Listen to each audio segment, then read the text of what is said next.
Welcome to my office. My name is Ken Lawson. I am doing this video as part of the AuthorTube Newbies tag set of questions.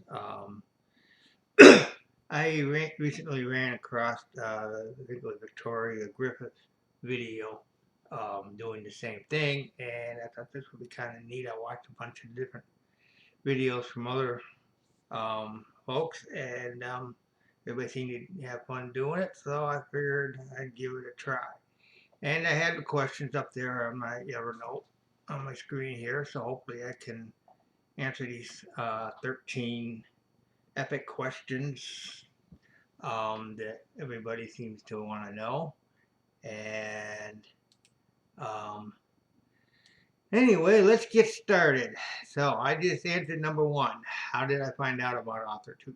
I found out about it through going through Victoria Griffith's videos, which she does a very good job with her videos, and I always enjoy seeing them. And so I saw that, and so here I am. Yeah, number two. What genres do you write in? Well, I have to say I do a rather eclectic bunch of stories. I write science fiction, mystery, time travel, and some really weird, odd stuff too that really doesn't fit in any genre per se.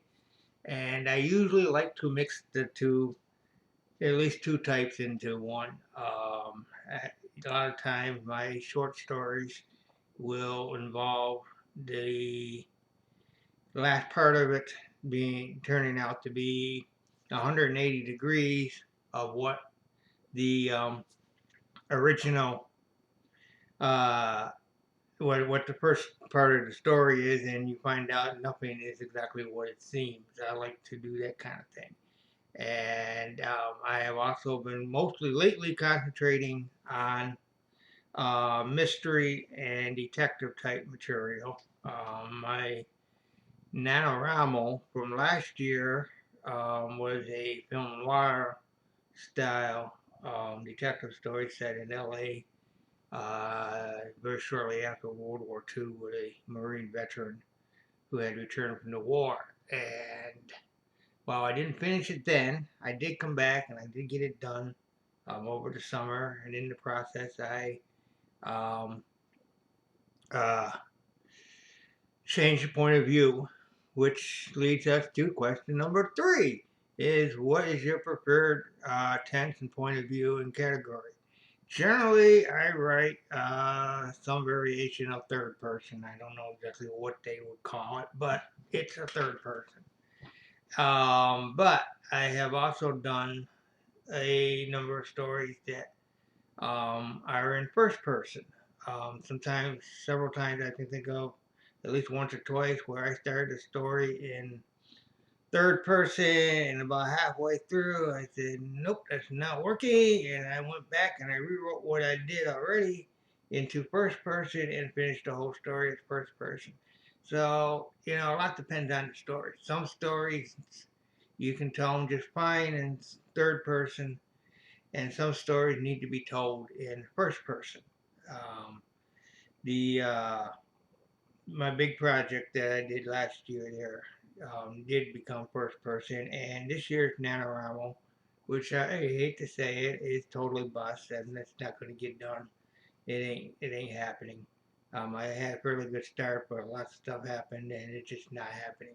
But the story is also a excuse me, a continuation of another. It is another story based on the same character from the first one last year. It's also in first person, so I'm continuing that flow, and it seems to work pretty good. Okay, so are you a plotter, a pantser, or a pantster? I am a pantser by nature.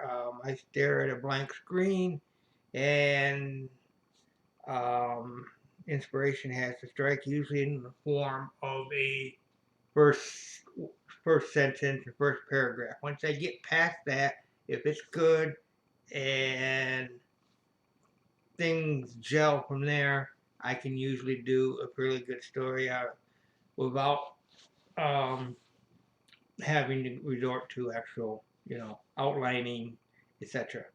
Now, for the longer material, like the one I'm working on now and the one I did last year, that I started out as total pantsing. I mean, I stared the screen. I wrote a first scene, opening scene. It was good, and so I just carried it on from there. And about halfway through, I did start doing a timeline as a form of outline that I use to help kind of keep track of what happened when, and it also allowed me to put in details that I needed to come back to so that I would have continuity that I probably wouldn't have if I didn't. And overall, I think it turned out pretty good. But um, I never really did much with the outline after I got it started, but it did kind of help get my brain range so that I kept track of what needed to be done. So I am kind of a pantser outliner um, type deal that I do the outlines on a big project probably halfway through or something like that, or at some point when I feel like I need that I'm in over my head as far as plot points and details and stuff that need to be kept track of. Then I'll go back and rewrite write notes, usually in the form of timeline. Seemed to work pretty good for that last project. I'll probably do something similar when I do something else. So that's what I do.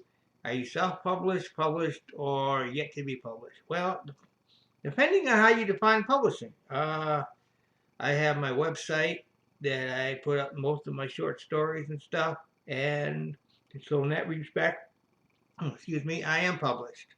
But as far as a traditional publish, no, I have not done that yet. I had kind of had the idea of doing um, self-publishing through Amazon, and I have yet to do it, really pursue it seriously because I don't feel my work is good enough yet to be thrown out to the masses.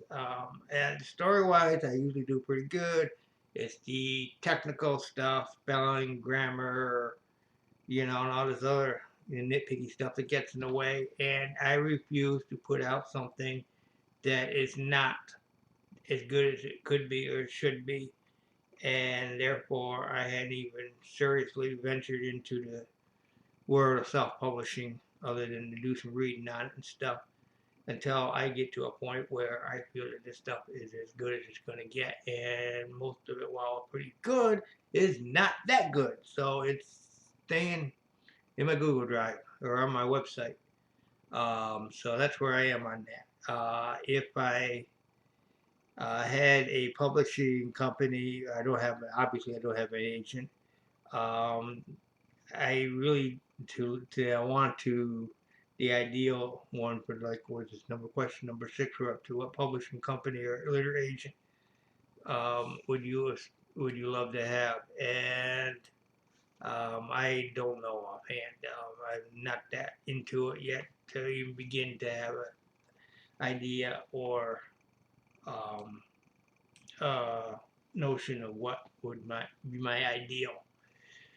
So number 7, what AuthorTube related videos can we expect to see on your channel? Well, if I continue to do this, and we'll see how this goes, I will probably do some more stuff about my writing process.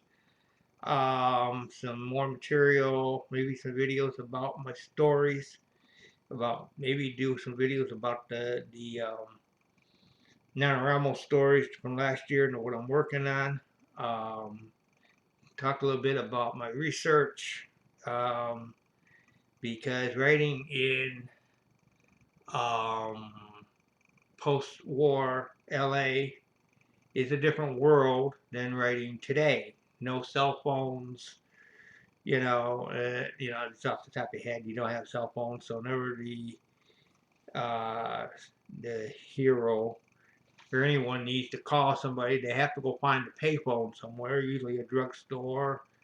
There were a lot of drugstores and diners and this kind of thing back then, so that would be a place that they would have, or gas station or someplace like that. They have to go find a payphone to use, which we don't have to do that so much anymore. Not it doesn't happen that you need one once in a while, but you know.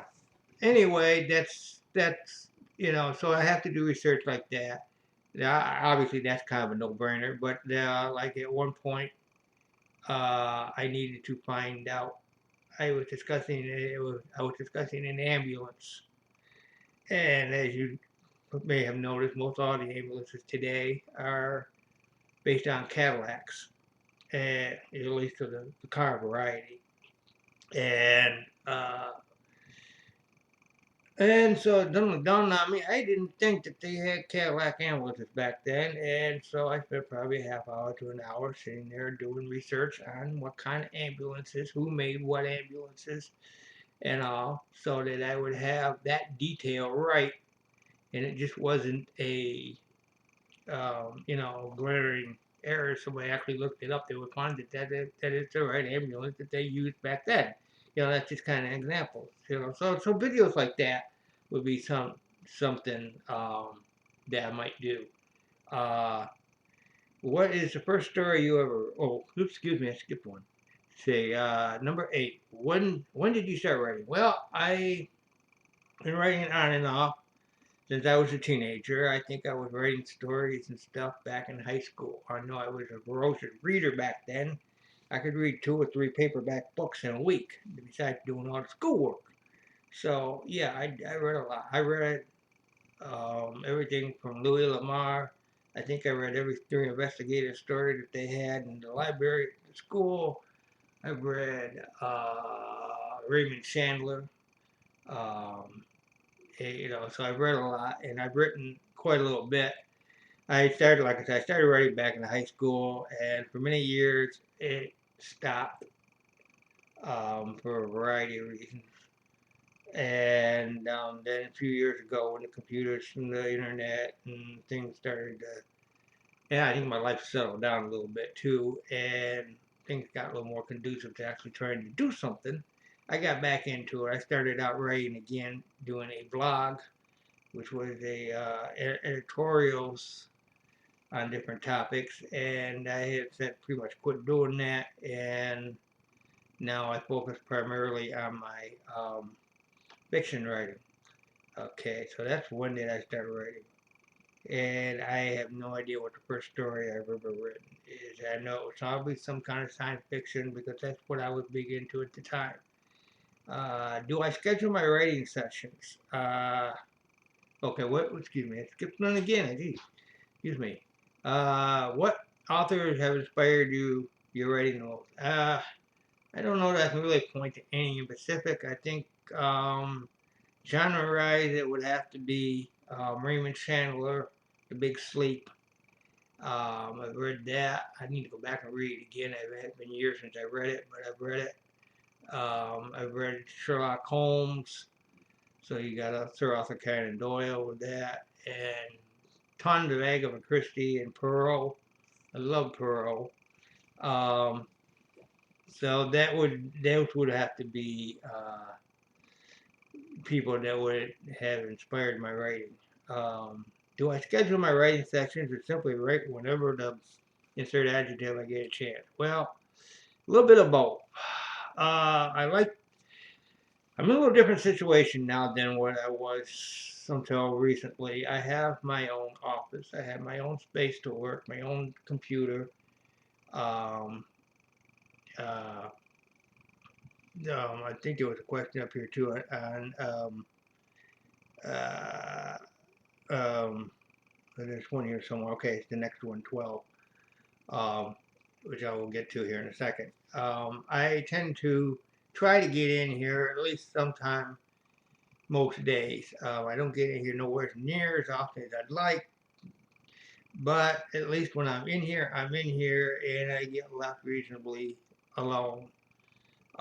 So I can get some stuff done. When I'm on the jazz and in the zone, I can do pretty good. It's just a matter of getting all my ducks in a row and getting focused and and distractions. So there we go. There's number 12 is, do you type on a computer, typewriter, everything by hand, or use a blend? If I wrote by hand, I wouldn't be able to read it 5 minutes after I wrote it. So that's completely out. My handwriting, which never was all that great, has gotten worse over the years, and now it's more of a head scratch. So that leaves the computer. I used to work on a laptop, full-size laptop, and I now have another smaller tablet slash laptop, but I don't usually use it too much for that.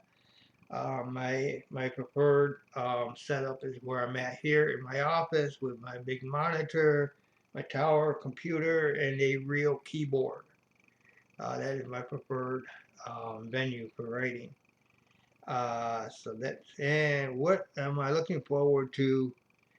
It's number 13. What are you most looking forward to in your, as part of, yeah, that you're part of AuthorTube? I would like to meet more writers, particularly ones that do mystery, or any kind of writer. My philosophy when it comes to writing is simple. The story comes first. When it comes to editing, grammar, spelling, or even the actual story itself, the story comes first. Whatever the story needs, that's what gets. I don't, excuse me, I don't have any kind of ego as far as that goes. So I would love to work with some other writers and meet some other writers who work in the types of material that I do, which is kind of eclectic, and make connections with different writers, and hopefully find more friends in the writing world. Anyway, so here we are, all the end of my 13 questions about AuthorTube. Yeah, I hope you guys enjoy this. I think this is definitely an interesting venue, and I hope that it continues. And I will try to do some more videos here if people seem to like what I have here. Yeah, you're not seeing things. There's drywall on one side and painted wall on the other side. This one side is a bare sheet of drywall where it had to replace part of the wall. So yeah, you don't want to see the rest of this room. But it's my room, and it is what it is. At least for a long time until before I can do something about it. So anyway, so welcome to my world here, where the words happen, and thank you for watching.